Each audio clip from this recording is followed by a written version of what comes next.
There comes a point in every man's life when the noise fades and the silence begins to speak. You look around and realize that the faces you once depended on have vanished. The voices you used to seek no longer call your name. What remains is a quiet, heavy stillness, the kind that strips away comfort and leaves you face to face with truth. But solitude is not a punishment. It's a refining fire. The Stoics knew this well. Marcus Aurelius wrote, "Nowhere can man find a quieter or more untroubled retreat than in his own soul." To walk alone is to confront every illusion you once hid behind. The need for approval, the addiction to company, the fear of being misunderstood. When you walk alone, the world stops distracting you and starts revealing you. Every step without applause becomes a test of discipline. Every quiet night becomes a mirror for the soul. Most people run from solitude. The Stoic walks into it calm, focused, unafraid, because the man who learns to walk alone becomes the kind of man no storm can move.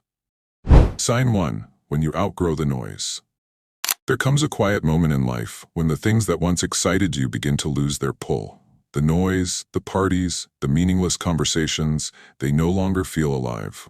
You sit in a crowded room surrounded by laughter and realize you are completely detached. It's not bitterness, it's evolution. You've outgrown the version of yourself that needed chaos to feel complete. The first sign that solitude is transforming you is this. You begin to crave silence more than stimulation. The loudest rooms exhaust you. The constant scrolling, comparing, explaining, all of it starts to feel like background static. You no longer chase attention. You start guarding your energy. You no longer seek to be understood. You seek to understand yourself. Marcus Aurelius once wrote, "The things you think about determine the quality of your mind. Your soul takes on the color of your thoughts." And slowly, you begin to see peace has a sound, but only silence can teach you how to hear it. This transition feels lonely at first. You'll feel disconnected from people you once called your world. You'll question if something's wrong with you. But in truth, something is waking within you. The old habits, the old patterns, the need to belong, they are being burned away. Growth always feels like loss in the beginning. Seneca said, "Associate with those who will make a better man of you." And sometimes, that better man is the one you meet in solitude. That silence isn't punishment, it's preparation. It's where the noise fades so your real voice can emerge. Let it happen. Let the world grow quiet, because what you're losing is distraction, not direction. The silence you fear today is the foundation of the strength you'll need tomorrow. Cold truth. When the noise no longer moves you, it means your soul has finally begun to. Sign 2. When you lose what you can't control. There will come a time when life takes something from you without asking. A plan collapses, a friendship fades, a dream you held for years falls apart overnight. And no matter how hard you try to hold it together, it slips through your fingers like water. This is the moment most people break, the moment they curse fate, lose faith, and drown in resistance. But to the Stoic, this is the beginning of understanding. Epictetus wrote, "Some things are in our control and others not.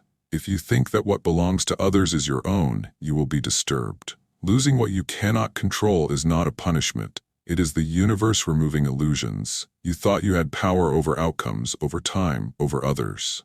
But you don't. You only ever had control over one thing, your own response. The Stoics didn't avoid loss, they prepared for it.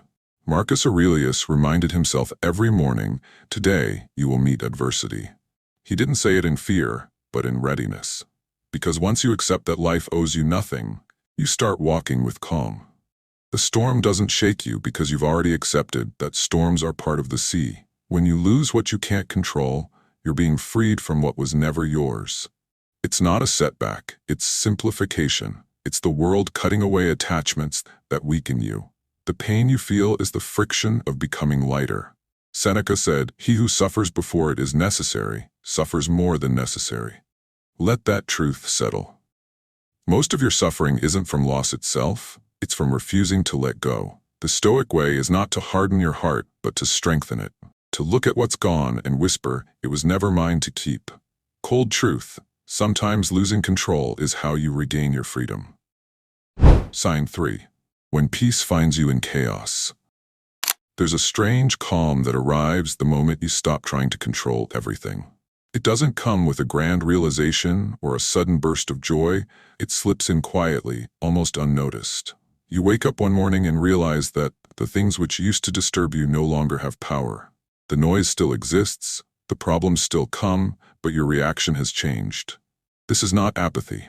This is mastery. Marcus Aurelius wrote, "You have power over your mind, not outside events. Realize this, and you will find strength."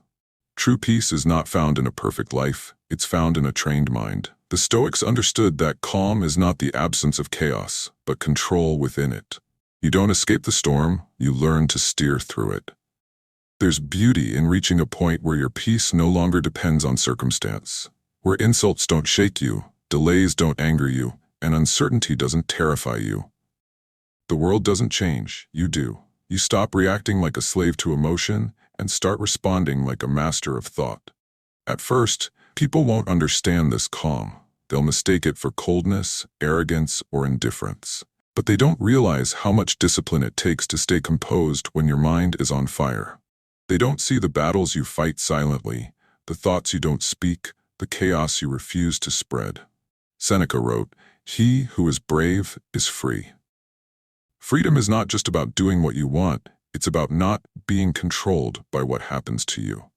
And when peace finds you in chaos, it's a sign that your mind has stopped being a battlefield and started becoming a fortress. You don't need the world to calm down, you just need to command yourself.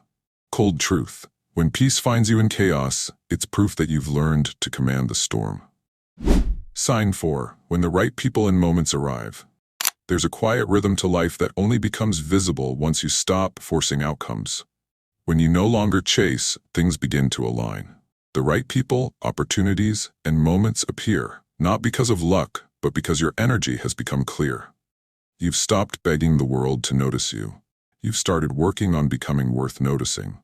This is the paradox of alignment. When you detach, life begins to flow. Epictetus said, "Don't seek for everything to happen as you wish it, but wish for everything to happen as it actually does. Then your life will flow well."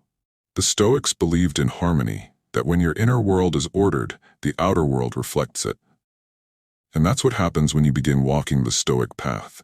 Your decisions become cleaner, your standards rise, and the noise fades. Suddenly, the people who enter your life feel aligned with your growth. The impatient version of you used to chase validation, attention, and quick results. But the calm version has learned that real connection and purpose never arrive through desperation. They arrive through readiness. When your actions are consistent and your heart is disciplined, life rewards you quietly.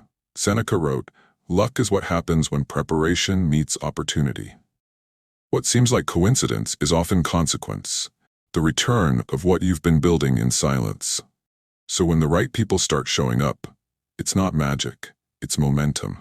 It's the reflection of the discipline you've practiced when nobody was watching. Do not mistake alignment for comfort. The right path won't always be easy, but it will always feel right.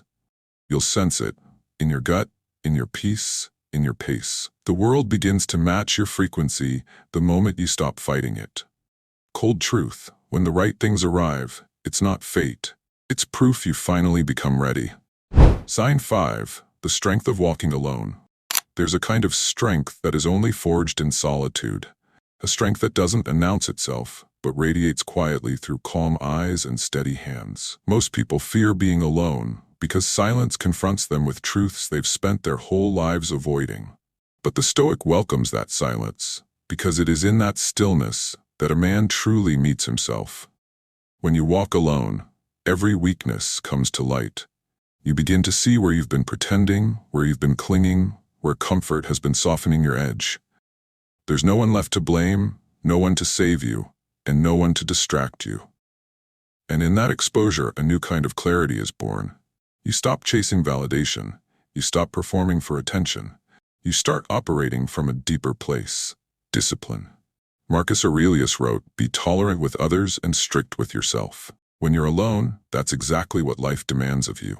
Solitude becomes the forge where character is refined, where weakness burns away and conviction hardens.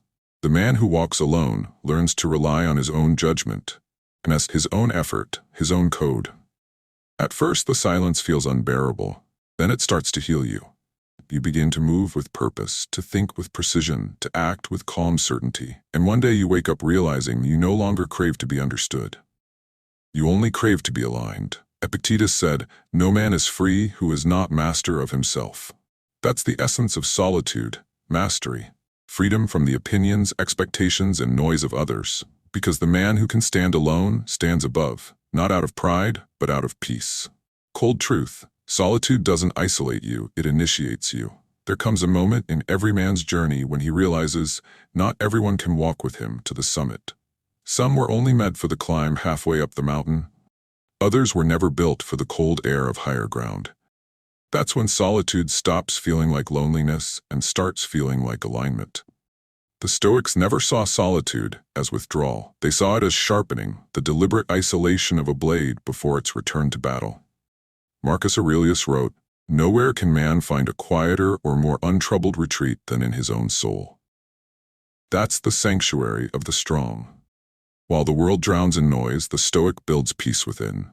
To walk alone is not to reject the world, it's to master your place in it. It's to stand in silence while others seek validation, to stay disciplined when comfort calls your name, and to keep moving when no one is watching. Because the man who conquers solitude conquers dependence, and the man who conquers dependence conquers himself. So if you find yourself walking alone tonight, don't rush to escape it. Let it refine you. Let it rebuild you. Let it remind you that your peace was never meant to be shared with every passing voice. What are your views on this? Share your thoughts in the comments below. I will personally read all of your comments. And if you seriously want to level up in life, don't forget to show some love by hitting the like and subscribe button. Stay strong. Until next time.